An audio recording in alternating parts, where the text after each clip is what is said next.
Hello, everybody. Welcome back to another episode of Vegan Proteins Muscles by Brussels Radio. My name is Danny, and this is episode 188.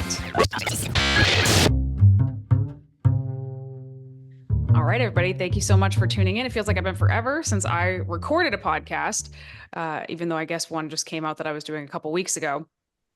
But one thing that I have heard from you after doing a couple of client interviews on this podcast is that you guys like them and that you want to hear more of them, and you want to hear more from our clients and about their journeys. And I too find that to be very interesting. Yes, listening to various professional athletes talk about their journey is inspiring, but I also find that a lot of high-level professional athletes have been athletic since they were 2, and that is not most of our journey. So it can be kind of hard to relate to, inspiring though it may be. Today, I have a client on here that you guys have heard me talk. I've mentioned her many times on several episodes, and we are going to be talking about basically her entire journey up to the bodybuilding stage this past few months. And it is Rachel Clark. How you doing, Rachel? Hey, I'm doing okay. Excuse me. It's the first podcast I've ever been on. I'm a little bit nervous, but I'm really happy to be just sharing my story and just happy to be on the podcast. And Danny's awesome. She's been with me for the past few years now. So yeah. So tell us a little bit about just you, where you live, what you do, all that jazz. Yeah. So I'm originally from Connecticut. I'm a Northerner, fellow Northerner.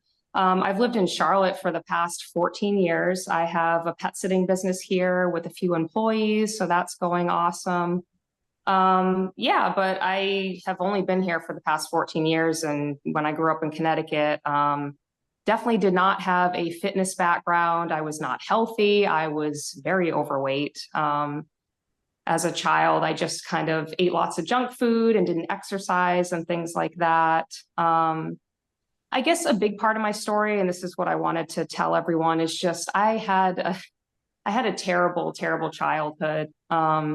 It was not good. And I kind of grew up in a home where there was a lot of uncertainty and I didn't feel safe, mental health issues in my family and things like that. Didn't know what to expect day to day from my parents. I didn't feel loved. I didn't feel welcome in my own home. And I basically, as a child, just turned to food. I didn't have access to a car to drive away. I didn't have friends to hang out with. I didn't have, drugs or alcohol when I was younger. So I have a lot of memories of me just being in my room and just eating lots and lots of food, listening to music, isolating, things like that. I remember my dad, though, he did lift weights. He actually did bodybuilding when he was younger, but he wasn't very healthy about it. He had shoulder issues, and he actually had his shoulders replaced later on. He would have clicking and grinding, but he would still do overhead movements and things like that. So, my idea of bodybuilding at a young age was this is not good. Weightlifting is not great. But yeah, so I just didn't really get into health and fitness until later. And I actually had a lot of social anxiety when I was younger. I just didn't really socialize with people. I was bullied in school. That was something that I really, really struggled with growing up. I didn't play sports. So, I have no background in any of that. I remember one of the ways that you and I connected, I think it was actually before you and I started working together, was Giacomo and I had recorded that podcast about my own upbringing and how it was so different than what people would have probably guessed about me. And you reached out and you were like, oh my God, that's so similar to my story. And I feel like that's part of the way that we connected initially, right? Yeah, I had reached out to you. I think I had messaged you, and then I had reached out on your website on VeganProteins, and it was just crazy, just the similarities and things like that. And I really, really resonated with your story. I had a lot of similar things. It's just crazy. And even the weight, at my heaviest, I'm only 5'2", Danny, and at my heaviest, I was 205. So when I say I struggle with my weight, I really struggle with my weight. I didn't feel good about my body. And I grew up in a family that they were very critical of other people and themselves and me. They had no problem pointing out somebody in public who was maybe overweight, and they'd be like, oh, they should be ashamed of themselves. How could they dress like that? Oh, look at them. How gross. I grew up in the diet culture with my mom always pointing out how she was too disgusting to put on a bathing suit, or, oh, we have to lose weight to look better. So that's the kind of messaging that I had growing up. And I didn't even wear shorts until several years ago. I just didn't feel comfortable going out like that. So Even in Charlotte. yeah, there was just a lot of messaging from my family and the media and things like that that just affected me growing up. Um, so yeah, but like a lot of things that happened with you, I just definitely related to. And I always find those stories to kind of be the most interesting, just personally. I mean, maybe it's because I can relate to them and maybe it's because you can relate to them, but people that grew up like almost the polar opposite of athletic or athletically inclined or healthy or anything like that, that were somehow in their adulthood, when theoretically we are like solidified as to who we're going to be at this point, decided like, no, this is not who I'm going to be. I'm going to radically change. So what was it that got you kind of down that path? Because I know that when you are raised a certain way with certain beliefs about the world and yourself, uh, it's hard to even imagine that there is anything else. So, what is it that made you realize there was something else and that you wanted to pursue it? Yeah, so I think the main thing with my family, there was a whole victim mentality, things that are the way they are. There's nothing you can do about it. There's no way to change it. The world is a dangerous place. I kind of absorbed this from my family, but I also didn't quite believe it. I always had that drive. I always had that idea that I can grow and be a better person, but it was kind of like taken out of me at a young age. So growing up, I just, I would turn to drugs and alcohol to feel better, but deep down, I was going against my own values and my own drive and my own things that I believed in. So, I'm a self-help book junkie, and I love learning how to better myself and things like that. So along the way, even though I was doing these unhealthy things and having all these bad habits, I was still reading about, psychology and how I could, be a better person and how I could be healthier and things like that. I didn't actually make those changes though until much, much later in life. Um, so that's a way that I differed from my family and other people. And I didn't really have any social support either. I didn't have any friends. I really just isolated myself and kept myself from other people because I always remembered the fact that I was bullied and that had this idea that people didn't like me. A lot of self-limiting beliefs that I had to work on getting rid of over the years.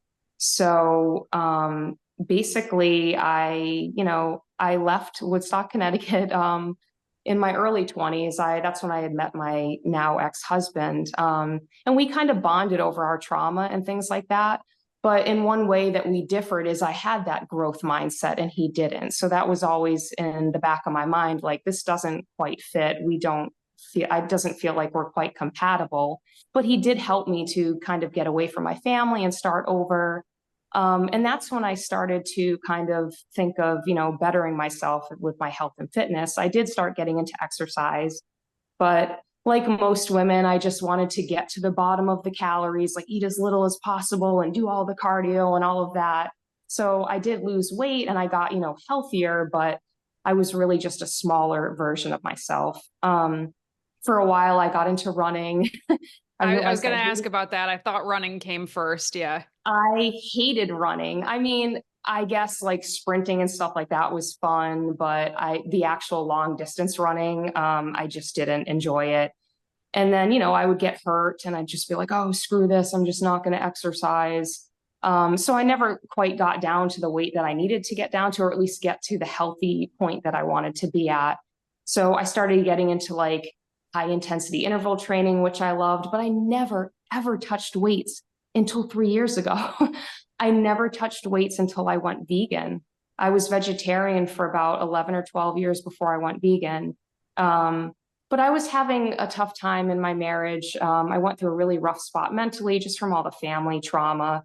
And I basically started lifting weights about 3 years ago. But my initial reason for it was for back pain. I do have spinal issues that run in my I was going to family. ask you about that. Do you want to talk about that a little bit? Like the spinal condition, like how did you find out about that? Because I don't even think I know how and when you found out about it. Yeah, so the one thing I mentioned earlier about my dad with his shoulders, yes, he had shoulder issues. He basically had an impingement that he worked through and made it worse, but he also had some spinal conditions that I inherited. I do have something called spondylolisthesis, where your lumbar spine is slipped forward over time.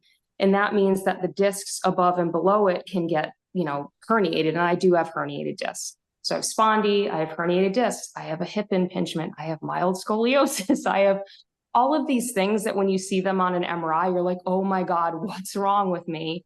So naturally, I freaked out. I went to the doctor and we discussed it. And they came to the conclusion that if physical therapy doesn't work for me, they're like, you need surgery, you need hip impingement surgery, you need to get a spinal fusion. And my brain just went, I was like, oh my God. And how long ago was this?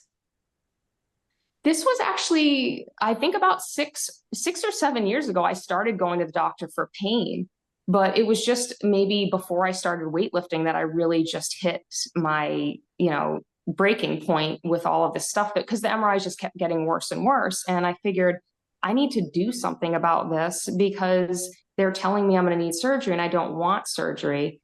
And one thing I didn't mention earlier is that I do have anxiety and I do have health anxiety because of everything I went through in my childhood. I just have this hypervigilance, especially about bodily symptoms. So the pain I was feeling, the uncomfortable feelings in my body just set off alarm bells for me. And I was like, I don't know what's happening. And when I first came to you, I was very, very concerned about the way my body felt and my form, like to the point where it was obsessive. So going to these doctors just made me feel so hopeless. They even flat out told me, you can't lift weights, you're going to hurt your spine. So I did go to physical therapy. I did go to the chiropractor for a while. I won't get into that. That was not helpful. But then I started lifting weights. And like I said, I went to Gold's Gym. I started there and I started with a personal trainer and she was awesome for the time being.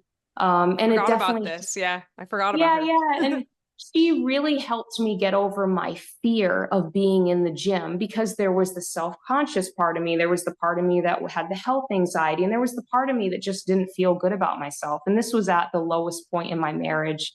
And I just needed to do something for myself and to change my life. So when I first got in there, it was like I used to drive her crazy. Her name's Brittany. I'll call her out in this podcast. I used to drive her crazy. Every little thing would be like, why are we doing this? Oh, is this okay? Should I have my spine like this? And she's like, Rachel, you are overthinking it. So we had fun. And like over the course of a year, I really made a lot of progress. I started seeing changes in my body and I started to feel more comfortable and confident about myself. And my back pain subsided.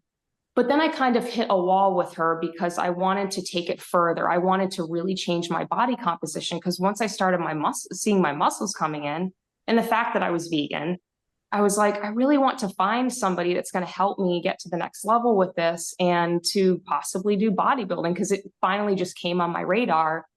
And I'm like, wow, there's women out there that are crushing social norms and stereotypes and they're getting muscle when women aren't supposed to have muscle. I'm like, I want to do that. I want to get on stage and next to nothing and show my muscles, which is something I never thought I would be interested in. But then, Danny, that's when I found you. I was just kind of Googling like, oh, vegan coaches, vegan this, and you came up. And then also I had listened to your podcast and heard your story. And I was like, damn, I need to have her as my coach. So I started with you like a year and a half into my weightlifting journey. And I think we've been together almost 2 years. But almost 2 years. Yeah. Mm-hmm. Yeah, you've really changed my life and really helped me in so many ways, including helping me to believe more in myself, and to kind of let go of the control issues I had with every little thing on my body. Like, just because I have an ache or a pain doesn't mean I have a tumor, I have cancer. So like, and I'm joking around about it right now, but like health anxiety, it's the thing that not many people talk about. It is rough to deal with, but just the changes in my body have just been insane. And I'm so proud. And I feel so good about myself. I mean, I went from that person who went to the gym, like, oh, nobody look at me, to like in between sets, I'm like flexing in the mirror. Like, it's just such a big deal to me now. But yeah, that's how I got interested in bodybuilding. I think that I think the thing about the spondy and the spine and them basically making you feel kind of hopeless is something that I see for quite a few people with various different conditions. I feel like the medical field, and I'm sure it's not everybody, but I feel like a lot of times people are kind of treated like they're broken, and that they kind of need to treat themselves like glass or they're going to get worse.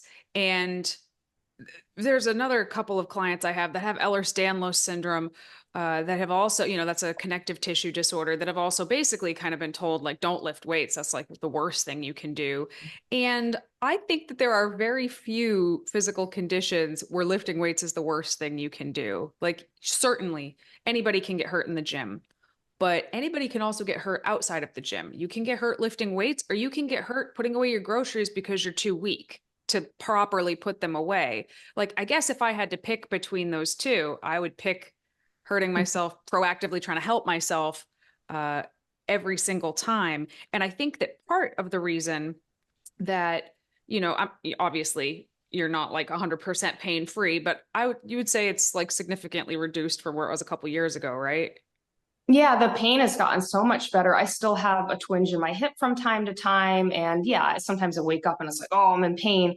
But usually it's because I did something weird in the gym, or I don't know, just everyday life, something happened. Those spinal issues, they're not going to go away. They're spinal abnormalities, but the muscle surrounding the spine is what you need to get stronger to help with the pain. And yeah, it's a million times better, a million times better. And you brought up the word fragile, and that's exactly how I felt going to these doctors. I know that they're trying to help, but at the same time, they have to be careful about the wording and everything, because I did feel like I was broken, I was defective, and I felt that way growing up. And it was just kind of a trigger for me, like, oh no, this is only going to get worse. Everything is terrible. I can't change this. And Especially luckily, so young. Like, what were you, barely 30 when you came to this realization that something was up? yeah, it wasn't, yeah, because I think I had spondy since I was probably before I was a teenager. It was just something that I was born with, probably, they said. But yeah, I mean, the thing is, it's stable in that area right now. So the likelihood that I will need surgery is very slim. My hip could be a different story. But like I said, everything has gotten so much better with weight training. And I overcame that fear of getting in the gym and lifting weights. Yeah, I mean, Um, you're doing stuff in the gym now that I think you would have just flat out told me no in the beginning. Like, no, I'm not doing that. And now, like, you're doing it and then some, which I think is one, awesome, and shows to your like mental growth, but also your physical strength, like how much that has increased. But I think it was probably the smart thing to do. Like, maybe you were overthinking things a little too much in the beginning, but I totally get it. And I think that with the right guidance, I think somebody should be able to show you sort of the more, what's the word I'm looking for? Like, scaled down versions of things so that you can build yourself up from there, you know? And I think you've really yeah, done and a great job with that. that's what I love about bodybuilding, or just weight training in general. If you have an injury or you have any type of physical limitation, you can work around that. You can find a way to work that muscle in a different way that is not going to, exacerbate your physical health problem. And that's what you and I did. Like, we had to, I know when you first gave me my workout plan, I was like, oh no, I can't do this. Oh no, oh no. And then you kept giving me like other things I could do, or you would give me different cues or different, ways I could tweak the form. And then that helped. There was never like, oh, I can't exercise or lift weights at all. That's Mhm. usually not the answer for anyone. So there's always some way to get through that. So there's a really big difference between weightlifting and competitive bodybuilding, or the way I like to think about it is non-competitive bodybuilding, because I think anybody in the gym that's trying to build their body is in fact bodybuilding, but competitive bodybuilding is an entirely different beast. And I'm curious what made you want to do that specifically?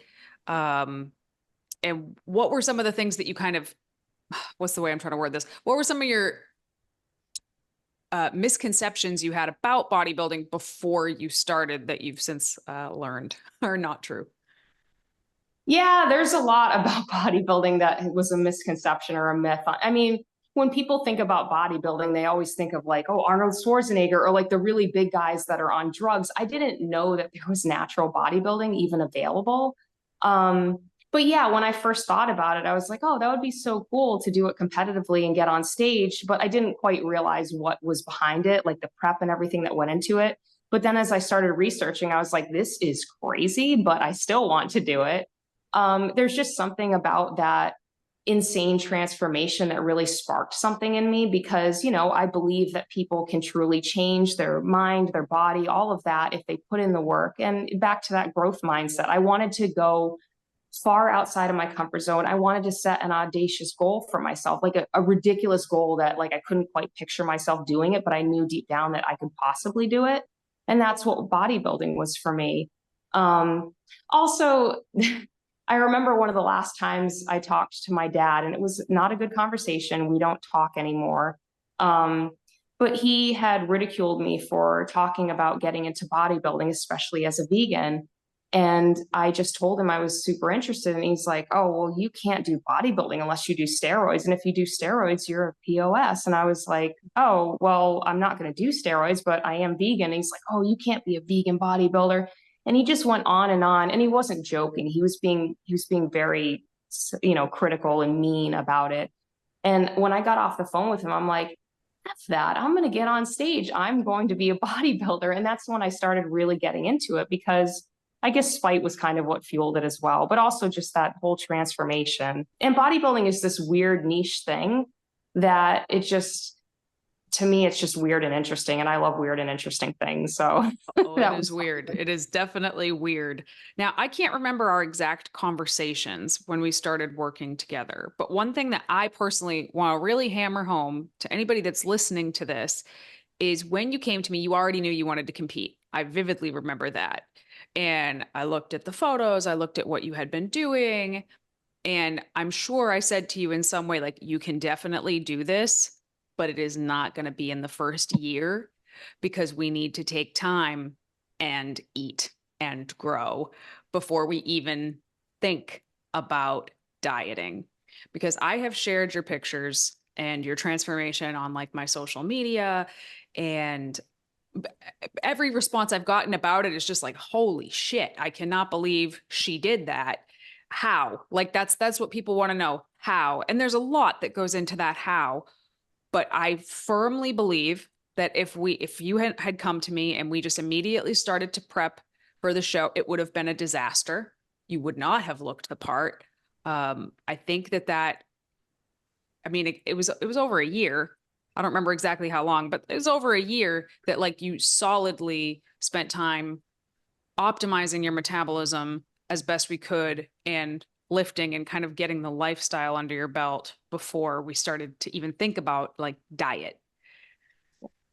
What was that like for you? Like someone being like, okay, sure, we're going to do this, but you're going to have to probably gain some weight when you probably yeah, already were not happy with what your weight was at. yeah, that didn't sit well with me at first because nobody wants to watch the scale go up or to eat extra food, especially somebody that was formerly obese. And also had a binge eating problem. I mean, I didn't just sit in my room and like just eat a few M&Ms here and there. I would eat a whole bag. Like I would just stuff myself until I felt uncomfortable. So that was something I was just starting to get over before I started working with you. But that's also something that I still needed to work on is the emotional eating component. But yeah, you and I working together, I really never tracked my food consistently before. So that's something we started doing. I was consistently getting in the gym. And the key word here is consistency, which really just means doing the same thing over and over again, even though it's boring, because you build up the habit and you build up the confidence in yourself that you can do the thing you need to do.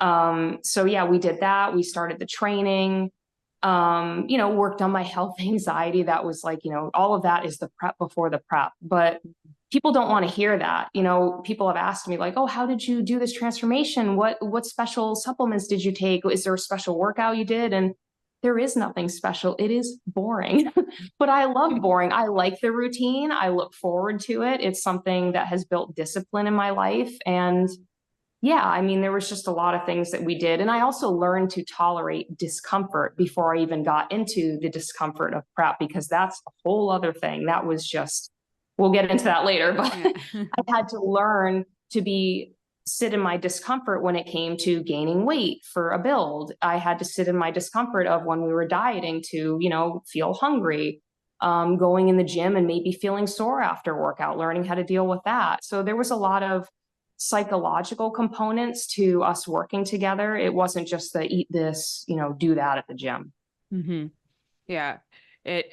That stuff is so important. And I feel like, and now that you've been through it, well, like you said, we'll get to it, but when you go through prep, whatever weaknesses or chinks in your armor exist, they will be exposed during prep. You will find them and you'll be like, oh, I thought I was past this thing, but here it is.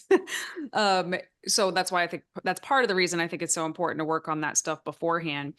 But I remember when you sent me that album of all the pictures, I was going through it. And like, if I didn't know anything and I was just looking at it, I would think, oh, her physique roughly stayed the same for like 6 months or 7 months. Like it doesn't visibly, there's not a huge change that you can see with the naked eye.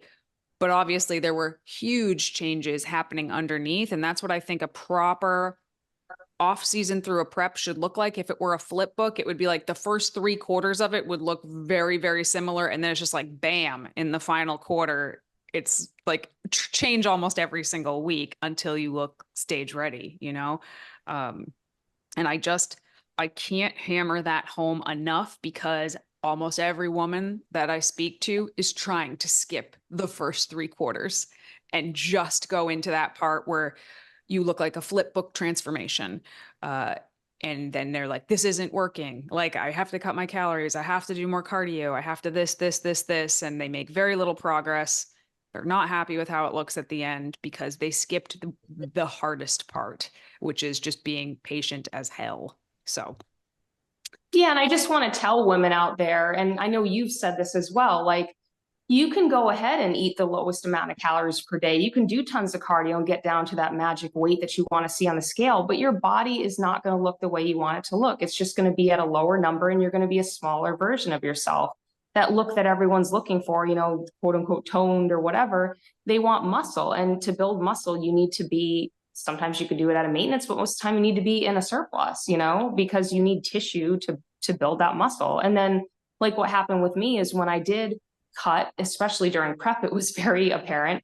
You could see all that muscle that I had built underneath. So even during a build, you may look like you have a lot of extra weight on you, but really that muscle is just, it's just kind of beneath that little puffiness of the fat that you have on top. It's there, it's cooking, it's going to happen. So That's it exactly. And most of the time you're going to end up being, at least in that, and this I could talk about this more, like that's really just like the main initial bulk is going to be when you are the most uncomfortable, I think, because I think after that you don't need to get all the way back up there again unless you want to. You can, but that first one, it really takes a lot of trust, I think, in the process that it's going to work out. And obviously it did in this case. Because the other thing is a lot of people will just quit. They gain a bunch of weight for the build and then they're just like, I hate this, I quit. And now it's just like, oh, well, you just quit at the worst possible time. Because now you have weight on you that you don't like and you don't know how to get it off. But I digress. Let's talk about the prep itself, because I think even though I truly believe that the building season is the most important part, the prep is certainly the most interesting part for most people. So tell me a little bit about what prep was like for you, what some of the challenges were, what some of the like aha moments were. Go for it. Yeah, so I'm a planner. I like to be organized. So of course, before we even went into prep, I was like Googling like, oh, what's going to happen to my body during prep? What should I look out for? All of that. So I kind of was prepared for some of the crazy things that could happen. But I'll be honest, like when I first started prep, everything was going pretty smoothly. I just got right into gear. I'm just like, okay, I'm doing this. I have a date that I'm going to be on stage. I have these shows I want to do. I got this. We can do this. So starting out, it was simple enough. I mean, I did feel the hunger. I'm very, very in tune with my bodily cues, as I've said a million times, health anxiety. So when I'm even just a little bit hungry, I can feel it and I feel uncomfortable. So that was the first thing I noticed, but it wasn't anything too crazy. We started in January, so you gave me plenty of time to kind of, keep going down with the calories and scaling away and getting to my goal. But as time went on, I lost the weight. People were making comments at the gym, which made me feel good. And that really helped propel me. They're just like, oh man, I can notice a difference. Wow, you're working hard. And of course, at first I felt like saying to them, I've been working hard for like 3 years, but Yep. nobody says anything until you start getting leaner and you have that muscle. But yeah, as time went on, so like around, 3 months in, I started to feel it. Things were ramping up with my business. I had hired a few people, and that was kind of taking some of the pressure off. My husband at the time was helping with visits, so I didn't feel too crazy with that. And we had a But yeah, diet break right around that time too, because you went on the cruise. So we yeah, had I like a went on a week cruise. of chill eating, let's just say. Yeah, and I felt pretty good about it. I didn't go crazy, but I did indulge a little bit, and I still felt like, oh, everything's under control, everything's good. Um, but yeah, when I came back, my business was kind of, it's been very busy. Obviously, pet sitting is a very booming business, but I had, employees to help and things like that. Um, I went on a trip with my friend Katie, which was awesome. We went to Asheville together, but I was still minding my diet, doing all the things, tracking my food, And exercising.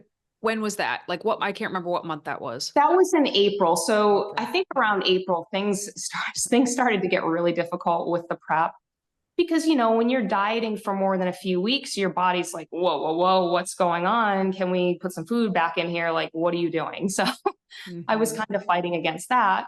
But I had a nice, relaxing vacation with her. And this is the crappy part of the prep is I came back. I had been living, here I go. I've been living in a travel trailer for the past 2 years. I've always been into tiny living and had sold my house a few years before. But I came back to one of my cars missing, one of my pets missing, and a typed note on my desk with a ring around it. And my husband had left me. He completely ghosted me. He blocked me. I didn't know what was going on. So that was very challenging right in the middle of prep. And I cried and I cried. And I'm just like, I don't know if I can do this. A couple weeks later, I had a few of my employees quit because they found other jobs. My dog died like a month or two after that. I just had like, it's like prep was hard enough already. And I just had all these things coming at me from all angles. And it was bad. But I was determined to do this. I set a goal for myself and I was not going to let anybody take that away from me. I know you and I talked a lot through all of these things. And even though you're my coach, I mean, I probably treated you as a therapist some of the time, but you really, really helped me. And I think at one point you said, like, oh, I wouldn't be surprised if you decided to not go forward with this. But I was like, I am freaking doing this. And Um, I did mean that because I think that I mean I very much am inspired by the fact that you were able to pull through this and do quite well. That said, I have seen some people go through certain things that in hindsight, looking back, it's like, oh, we probably should have pulled out of this before because XYZ thing happened. Um, and I just wanted you to know at that time that if you had made that decision, I wasn't going to think anything less of you because if I was in that position, I might have made that decision too. So, No, and I appreciate that you said that to me because, sometimes I'll just do things just to be stubborn, but I knew like I wanted to do this. And prep kind of gave me that routine and that structure that I needed to kind of say, okay, this thing that happened to me, I'm gonna put these aside. They're terrible things, but I'm gonna put them aside for now. I'm gonna put them in a nice little box. I'll deal with them later.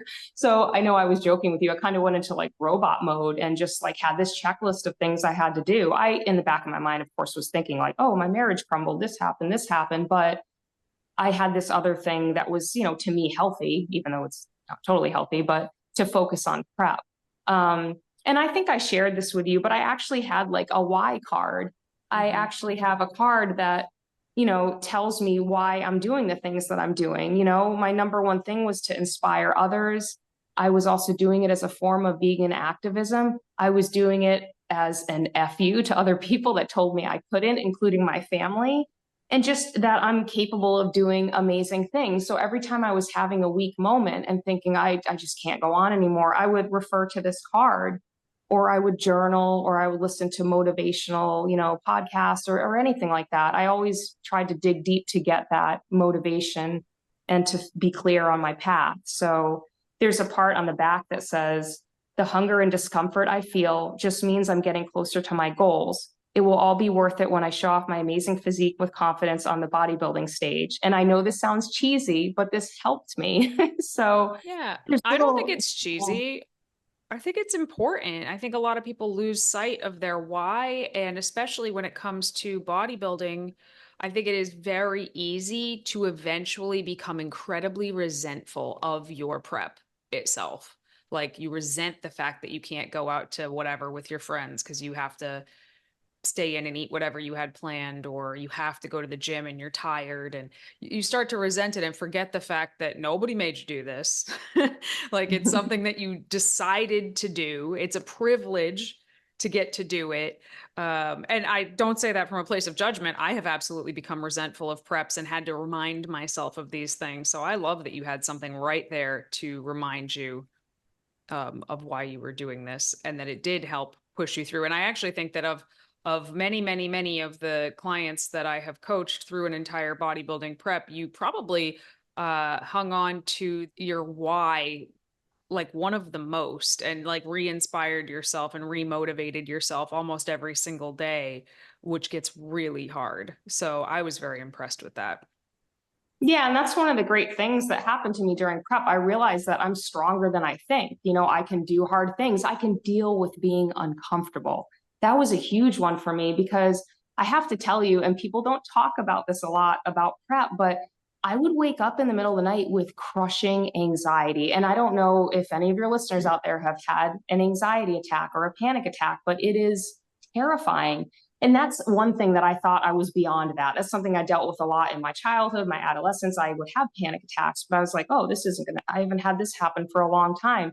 It happened because I would wake up, I would start thinking of things, and then the hunger was there. And I knew I was done with my calories for the day. What am I going to do? So I had to like talk myself through it and basically say, Rachel, you're okay. Everything's fine. I would listen to soothing music. I would do deep breathing. I would do whatever I could to help calm myself. And it didn't happen like every single night, but it was a reoccurrence during prep because your body does not want to be doing what you're doing to it. It wants to eat food, it wants to rest, it doesn't want to do all these crazy things. So that was one thing that I dealt with.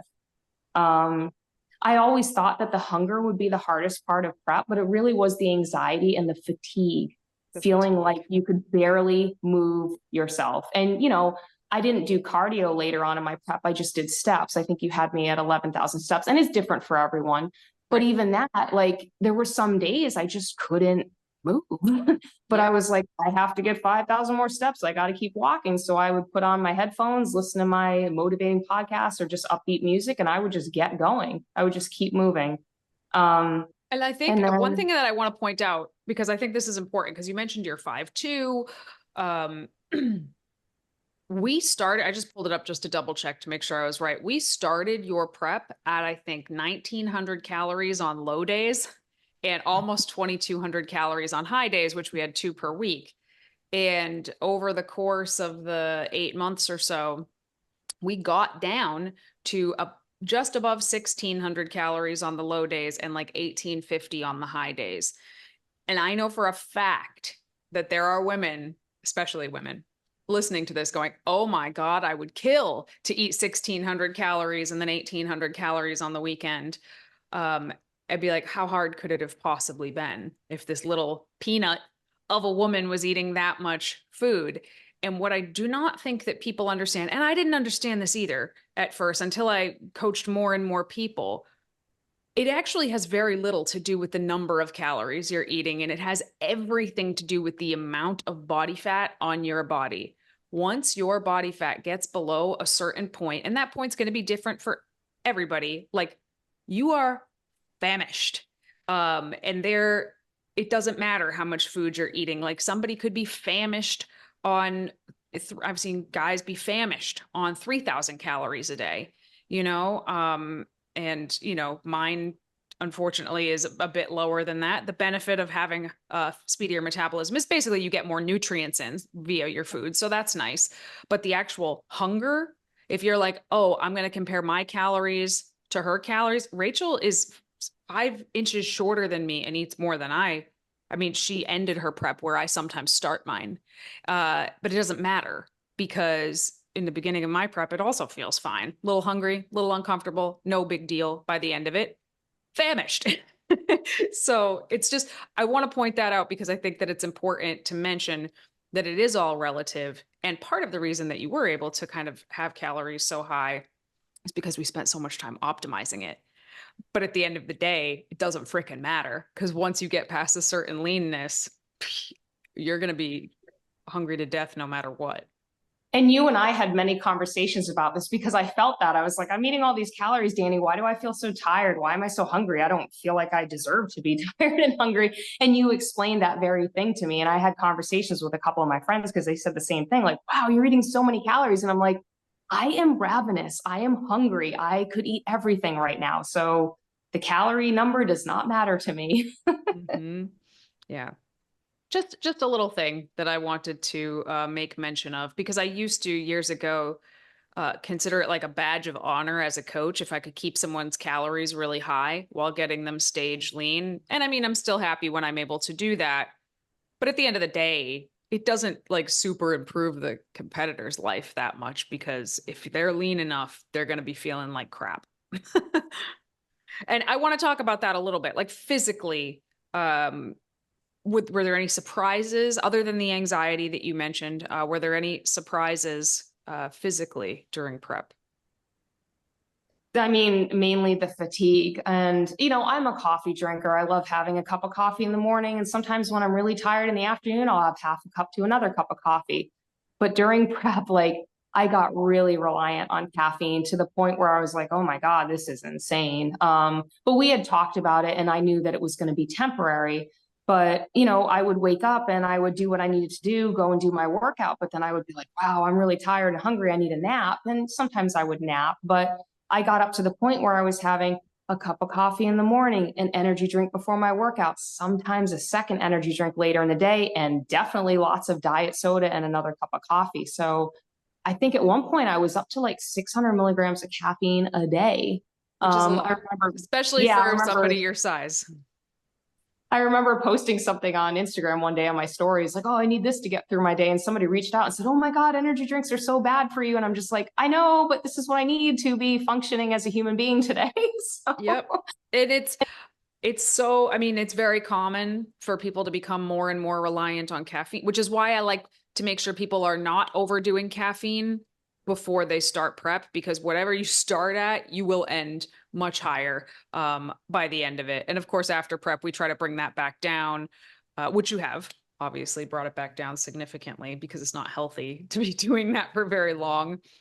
Oh yeah, and then the sleep was a problem. And it wasn't from the caffeine. It was just, some of it may have been, but it was just prep and being hungry in general. So I did get into taking melatonin nightly, but that's really all I took for sleep. Sometimes I would just have, a relaxing like chamomile tea or something like that. But I got really reliant on, the 3 to 5 milligrams of melatonin per night. So I'm kind of weaning myself off of that now. But yeah, the fatigue really surprised me. Really surprised me. It's something that you can't describe because you think fatigue, oh, you're tired. No, it's like a fatigue that reaches you to your bones that you It's like cannot your shake. legs, it's like your limbs just weigh 100 times more than normal. It's hard to like pick yourself up and just keep going. I mean, you just literally want to just sit down and just not do a damn thing. That's how I Mhm. felt. Yes. And that's why we have the step goal. Okay. So this is important. I don't do this with all my clients, but I do it with most of my clients during prep now. I used to just do like just cardio. Like, okay, we're going to start with this cardio and then we're going to work our way up the cardio ladder as we get closer as we need to. And they would do that. But what would happen would be like in the hours that they were not at the gym, they would just sit down more and more and more. So as I was increasing their cardio, they were just counteracting it by just sitting down. So now, for as long as I can with people, I try to get away with almost just a step goal. Sometimes we have to add formal cardio, but I had another question for you. Okay, so this is important, and Well, I know we'll talk more about this with the post show stuff too.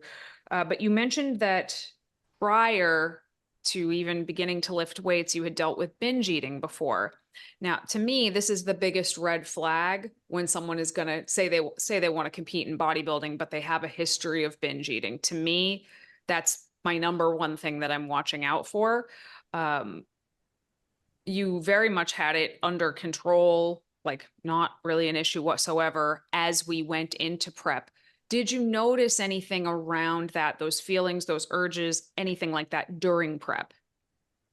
Oh, I definitely felt it during prep because one of my binge eating triggers, or just triggers for emotional eating in general, is just that discomfort in my body, just feeling like I'm not in control. I feel helpless. Maybe I feel a little bit sad. I just always wanted to, shove food in my mouth to feel better, to fill a void.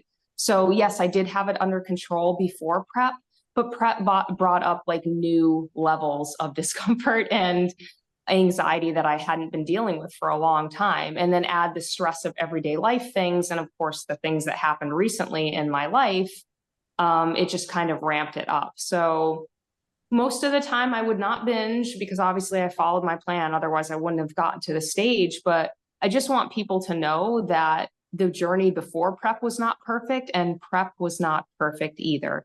I did have days that I went over on calories. There weren't many, but there were some binges. I did the best that I could. I would try to, like, after my last meal of the day, I would brush my teeth and try to go to bed and read. There were times when, like I said, I would refer to my why card or listen to something motivational, but sometimes it's just there was nothing I could do. But the biggest thing I learned working with you and during prep was that when I made a mistake, going over calories, binge eating a little bit, I gave myself permission to forgive myself. I would acknowledge that I made a mistake. I would say, hey, this thing happened, but that's okay. Let's get back on track and get going. It doesn't mean that I need to blow my calories for the rest of the week. It doesn't mean that I don't deserve to be on stage. It doesn't mean that my goal is ridiculous and out of reach. It means that I'm a human being that reached a breaking point and I can get back on track. So, and you It helped a also lot with that. it also did not mean that we had to compensate by pulling calories the next day or adding additional steps or cardio, because I think that in prep, especially when people do have a binge, which I'm gonna say 98% of people in prep will have at least one binge that kind of rattles them a little bit. Um, they'll try to compensate the following day. Like, okay, I went 1,000 calories over today, so I'm going to go 1,000 calories under tomorrow. Literally the worst thing you could do. So that was another thing. But yeah, being and telling me, that's also a thing that you did that not everybody does. And I think it's really important to tell your coach, because without knowing, sometimes I could be looking at the data and just scratching my head and going like, what the hell happened? Like, why are we up 3 pounds today for no reason? Um, Shit, maybe her body's fighting back or whatever. And I get why people don't tell their coaches, because they're ashamed, because they feel like they failed. They're afraid they're going to get judged. But if your coach is worth their salt at all, first of all, they've been there. Second of all, they're not going to judge you at all. They're going to help you move past it. Um, Yeah, there's definitely that shame around it. And you and I have talked about it, but I've told other people, like, if you work with a coach, you need to be open and honest with them because it is data that you're taking in, and there's no way you can give them a plan that works well for them if you don't have all the necessary information. So, at one time I was like, oh, I ate extra calories. Let me just put it into the next day on my fitness pal. But almost immediately I said, nope, that's not going to help me. It's not going to help Danny. Let me just be honest with her and tell her what I did. And I did. I let you know, because you're right. If the scale jumps the next day and somebody's like, no, I did all the things I was supposed to do, you would be scratching your head and thinking like, well, what am I supposed to do for this mhm. person? So Yeah. it's important to be honest about it. And it's like, what are you paying for at that point? If you're not going to be honest with your coach, what are you even paying them for anymore? That doesn't make a lot of sense to me. The other thing, from a coach's perspective, if I were to see patterns like that frequently in anybody, doesn't even have to be a competitor, in anybody's measurements, and they're telling me, yep, almost perfect adherence this week after week, I'm just going to start assuming that they're not telling me the truth, because I know what it looks like. I've seen enough of these data sets to know this, that, or the other. There's maybe 2 out of 100 outliers where weird stuff like that happens. You ask for more detail, and as you get the detail, you're like, okay, well, that's not exactly what you initially said. And, the same way that like you, a bodybuilder, a client, whatever, have to trust that your coach is doing the right stuff by you. The coach also has to be able to trust that the client is going to tell them what's actually going on as well. So, yeah, just a little side note. I do think that in the grants, if I had seen, and I think I said this to you at one point, actually, you had maybe like your second let's say episode, because it wasn't like a full-blown binge during prep, but you had your second one and we talked about it, and I said something like, if I started to see this happening every week, we'd have to pull the plug on this, because it would just be too slippery of a slope that like you do not want to go down. Obviously that didn't happen, but I think that's also an important thing to keep in mind, is if these, and Ben just made a video about this, like literally just made a video about this. If this starts happening in anybody's prep or diet, doesn't have to be a bodybuilding prep, with any kind of frequency or regularity, or they're getting worse, call it right there, because it's not worth the damage that could come from pushing it through that. Mhm. How was your experience actually competing once you got there? It was crazy. I actually really enjoyed being backstage. I enjoyed being on the stage, and I never thought that's something I would be into. I mean, I grew up with crushing social anxiety. I just didn't want to be noticed by people. I just hid and I isolated myself. So the idea of me being on stage in next to nothing is just crazy to me. And my former self would have never believed it. Um, but yeah, just I didn't like the tanning experience. I will say that it was awful, Yep. especially at the second show, because the tan didn't stick as well. Something was wrong with the formula, or maybe it was me. But everything else, I enjoy. I even enjoyed doing the makeup, and I'm not somebody that likes wearing makeup at all, but that was kind of fun. Meeting everyone backstage, there was a lot of women with inspiring stories, and I got to meet and connect with them, and we were talking, and the expediters were nice. The show promoters, I mean, the expediters were just hilarious. I follow them on Instagram now, but it was just, it's just a world that I never thought I'd be a part of. And then getting up on stage, I mean, my heart was racing, Danny. I was so scared, but once I got out there, like I just somehow found the confidence in me, and I was ready to do the posing. I loved doing my routine to my music and everything. It was just surreal. And even though there was a crowd, you couldn't really see the people out there. It was really just the judges that I could see. Of course, they're judging my physique and looking at me and everything, but it was just fun. It felt empowering, and it felt like I just felt accomplished, like I really did something amazing, and I was finally there. And it was very emotional. My first show, I originally thought I was going to be there alone. My posing coach was supposed to be there, but then had scheduling conflicts. So last minute, I didn't have anyone to go with me. And then my friend Laurel, she decided to go backstage with me. I already had a coaching pass, and she documented some of my journey. And I have some of that on Instagram in my reels. And I'm going to do another one later. But it really touched my heart. Like there were people that supported me throughout this journey, not just you and a couple of my friends, but like strangers on Instagram, people backstage. Everybody was just so friendly and welcoming, even though we were all starving and tired and nervous to get on stage. And And competing I, against each other, you know? yeah, that was like the women that I went on stage with at my first show for women's physique, that category. We were like joking around with each other and talking to each other and like, you got this. And it was a really great feeling. And I competed with OCB for both of my shows. And OCB, I love the vibe. I mean, not all the shows were super organized, but that's to be expected. But I never felt like I was unwelcome there. And I would definitely compete with them again. But it was just an all around great experience. And then your second show, um, unfortunately, after you got there, you found out you were going to be the only one in your category, which I've also been the only one in my category once before. How did that feel to you? So originally, so one person dropped out last minute. There were supposed to be two people on the stage. She dropped out. When I saw that, I just felt so crappy. I was like, oh no. And I did feel a lot more nervous at that second show because you know how sometimes they say when you go out in public and you think everyone's looking at you and judging you, like, oh, that's all in your head. I was being judged. I was the only one out there. I was the only one that they were paying attention to. You came to that show for me, and I was so happy, but at the same time, I felt kind of like, oh no, Danny's going to be here. I'm the only one on the stage. What a waste of time. But we had a fun No. time.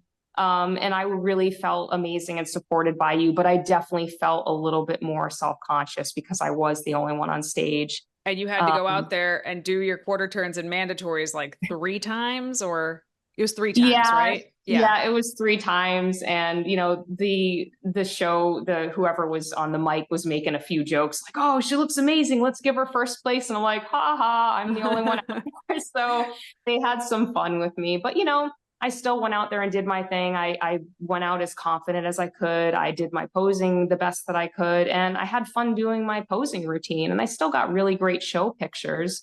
And I talked to some people backstage again, so it was still a good experience, and I'm happy that I did it. Experience is experience, and the more stage experience you have, I mean, when you're out there with other people, you, in your mind, you should be the only one on stage anyway. Like, you can't be worried about what they're doing. So I still think it was good practice. And you know, every time you went out, I was kind of in a different spot in the audience. And a couple people I was like, can I just sneak in front of you just for this one class so that I can get pictures or videos? And multiple times people were like, wow, she looks really good. And I'm like, yeah, this is her first season. And they're like, she's gonna be real good. So yeah, I mean, I was glad that I was there.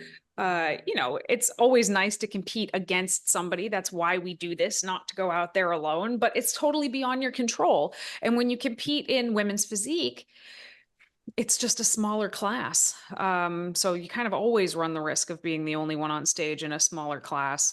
Um, Even figure is a very shrinking class right now. So we'll see how that goes in the future. Um, I really want to make sure that we touch upon post show, because this is something that I've really, and it's only been like a month, 5 weeks or something for you. But I mean, this is something that we really talk about a lot here, is that no matter how hard you think prep is, post show is actually going to be harder. And I just want to hear your take on that, because I know you heard me say it the whole time, but it's really hard to get it until you're in it. It really took me by surprise. And yeah, you had warned me. I had read about it online, you know, the little researcher in me, but it was hard because the whole time during prep, I was just really, you know, tuned in. I was really in the zone. I was doing all the things on my checklist. I was doing all the stuff I needed to do to get on stage. But once that was done, it's like all the discipline and things that I had in me just kind of fell away for a little while. I was like, oh, I can eat again. So, and then there was the emotional component to it, you know, going through my divorce and my pet dying and just the issues I was having with my business on top of prep. I didn't really deal with it during prep because I had something else to focus on. So that last night when I finished my show, I went back to the hotel room and I just binged. I mean, I'm going to be honest, I'm not going to sugarcoat it. I shoved all sorts of food in my mouth to the point where my stomach hurt so bad, I thought I was going to pass out. And it happens, you know, and then after that day, I was still dealing with, you know, emotional issues from everything that happened to me. And I just kind of felt a little bit out of control with food. I was still trying to track and exercise the best I could, but I just, you know, just something opened up inside of me and I'm just like, you know, food, food, food. Mhm. But I did get it under control after about a week, actually a few days. I wasn't flat out binging, but you know, we had been tracking my food and I was definitely going over the calories. But, you know, I guess that's the thing. Your body gets so lean that it's just telling you you're hungry even when you're not. And we did up the calories So I fast actually post. wanted to bring that up. Like, I'm sorry to interrupt you. A lot of people assume that post show we're going to go into a reverse diet, which is, you know, very slowly adding calories back in a very calculated and meticulous way. And I hate that. I think it is a terribly stupid thing to do, to be honest, after a competition prep. So what we did instead was a recovery diet, which is essentially kind of deliberately gaining back, 5% ish of your body weight quickly on purpose, to help you get out of that shithole feeling that you physically have at the end of prep. And we talked about it beforehand. And I just want to hear, I know you don't have a reverse diet out of prep to compare it to, but I think you can imagine if I had given you an additional 100 calories or something after the show, how well that would have went. But can you talk a little bit about your thoughts on sort of one versus the other? Yeah, I had heard of the reverse diet before we even finished the season. People had talked about it, and my understanding was just what you're saying, like, oh, just 100 calories extra here and there, but very, very slowly to avoid gaining the weight back too quickly. But I knew that wasn't something I wanted to do. So when you mentioned recovery diet and you told me more about it, I was like, oh, this sounds way better. And I did post show put on a decent amount of weight. I didn't gain like 15 pounds, but I think in the first week and a half, correct me if I'm wrong, but I think I gained maybe 6-ish pounds or something like that. My stage weight was 121. Again, I'm 5'2", so it was about 121 to 122. And then I believe about a week or so later, I was up to 126-ish, 127. So Yep. I did gain weight. Yeah. And some of that could be water weight. Some of that could be just from eating extra carbs, but some of it was probably fat gain. But by doing that, I did start to feel a little bit better. Now, I will say I am 1 month post show ending my season, and I'm still not feeling 100%. Oh, yeah. But you had told me that's normal, and I know that I'm still getting the sleep figured out and everything else. But I really feel that if we did the reverse diet and did it super slow, I would feel like absolute garbage right now, more so than I do. Mhm. So I think it was important to get some of that weight back on. And to be honest, I would have never adhered to a reverse diet. That's it. I That's it I would right have there. felt worse about myself. Like, oh my God, Danny, I freaking blew it. I went 1,000 over this ridiculous calorie count that you gave me, and it would have been terrible. So And if I I'm had all told for you the recovery our diet. goal is to gain as little weight as possible, like you would just feel so shitty every single day that you had to step on the scale. And for what? Like, that's my big question, right? If there was a purpose here, I would understand why people attempt to do it, but for what? Like, if the goal is to get into a building season to do it again, or even just to get back to normal life, what's the point? Like, you're just prolonging suffering for what?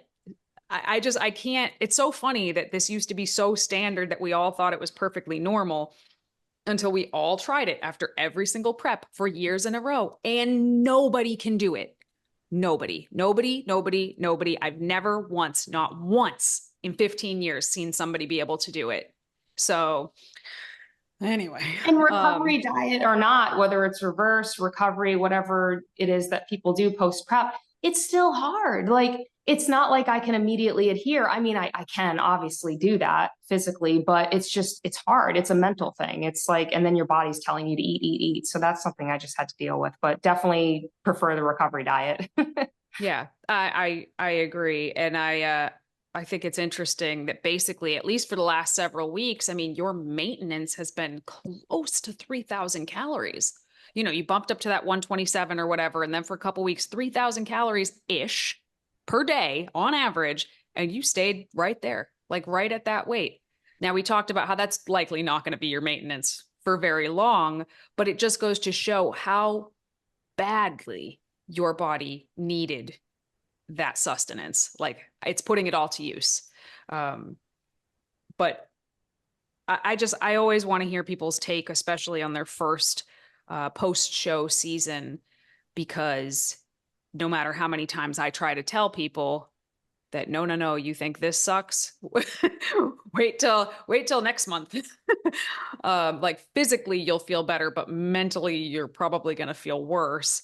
Uh, and the more I think we can hear people who are experiencing it talk about it, hopefully the more people will understand. And this is also why if somebody is to work with a coach, don't even think about like ending that coaching as soon as your season is over, because you probably are going to need that more than ever the month or two afterwards. So anyway, I want to hear about what your next goals are. So I definitely want to get back on the stage, but I'm gonna go into a build. I want to take the time to build up more muscle mass and things like that. But the plan is to compete at the end of 2025 or early 2026. I just really enjoyed it. Yes, even the dieting and all of the prep stuff, I still enjoyed it. But Try to explain that. I'm going to pause you. I want to hear about the goals, but you just said something that is so important. We just spent the last 50 minutes talking about some good stuff, but mostly a lot of the physical, mental, emotional challenges of prep. And you're saying, I loved it. I can't wait to do it again. I struggle to articulate why to people personally, even though I get it. I'm curious if you can explain it a little bit. Why? Why would you want to put yourself through that again? As somebody who also wants to put myself through it again, I'm curious. I guess just the fact that I proved to myself that I could do it and like pushing myself out of my comfort zone in such an extreme way just helped me to grow as a person. Like it really just helped me to, to have more confidence in myself and to just show myself like, hey, you can do very difficult things. So I do want to go through that again. I want to go through another transformation and to be even better on stage, for myself physically and mentally. So it's just something, like I said, it just really resonates with me. And just the fact that I'm so driven and I believe in that growth mindset, it's like the perfect thing for me. And I'm basically rewarded for overthinking and for having anxiety. So bodybuilding, and especially being organized and like a planner and making lists, like bodybuilding is the perfect sport for me. Yes. But yeah, I'm definitely going to get back on stage. I'm going to compete with OCB. I may try out some of the other natural federations, and nothing against the drug, nothing against NPC or other federations where they don't test. I mean, bodybuilders that do drugs or don't do drugs, I still look up to them because you have to do the hard work. You can't just take something and get big. But for me personally, it's not something I want to do. So I want to get back on stage and show people what they can do naturally as a woman and also as a vegan. Like it's that activism component that really stands out to me. I'm doing it for the animals. I'm doing it for veganism. And how old are you? I am 38, turning 39 in a few days. So, and just for everyone out there, if you've never touched weights before, let's say you're even older than I am, it's never too late to start. Like you're going to improve your life, your mindset, everything. Just freaking do it. Like don't worry about your age. But my other goals are just, fun stuff. I started learning how to shuffle, which is basically like dancing to EDM music, which I love. And I just feel really great moving my body. It's helped me, with my mental health, especially. And so my new audacious goal is to learn some moves so that I can go dance in the park with some group that's in Charlotte where they do shuffling. So that's one thing. And then another thing is, I'm really, really interested in the psychological component of health and fitness. And I started studying for my NASM CPT. And I just want to learn more about like the behavioral components and everything that goes into, creating lasting change with health and fitness. I want to inspire other people and help them in some way. So that's something I'm working on as well. And yeah, there's just so many opportunities ahead of me. Even though I really struggled with my prep and a lot of things earlier this year and, my divorce, it was actually, I see it as a gift. Like I was really being held back in so many ways. And I don't know, I just feel so great about my future. And I do have a lot of goals and I'm really excited.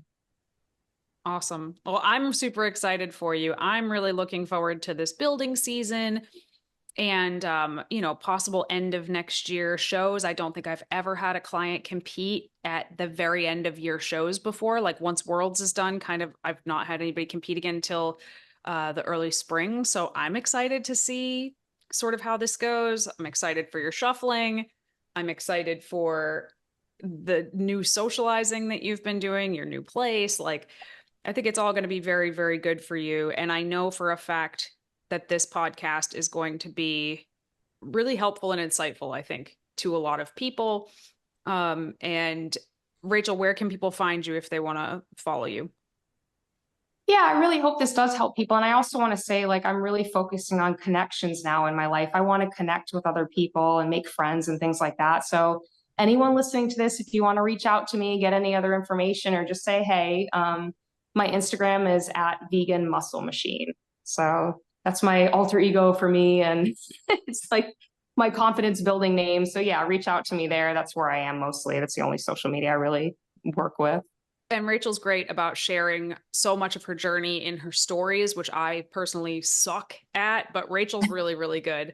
And if you want to see her transformation from like when we started together to up till the stage, that's a reel that I think is on your page. Like we collaborated on it, so that should be there.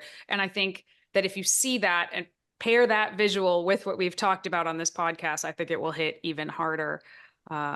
But thank you so much for being on this today, Rachel. I know this was your first podcast. I think you freaking nailed it. Thanks for having me on. I was nervous, but hopefully I did okay. But thank you so much, everyone. You did awesome. All right, everybody, thank you so much for tuning in to another episode of Vegan Proteins Muscles by Brussels Radio. If you are interested in any kind of one-on-one coaching for vegans, that's what we do, and that's what we've done for 15 years.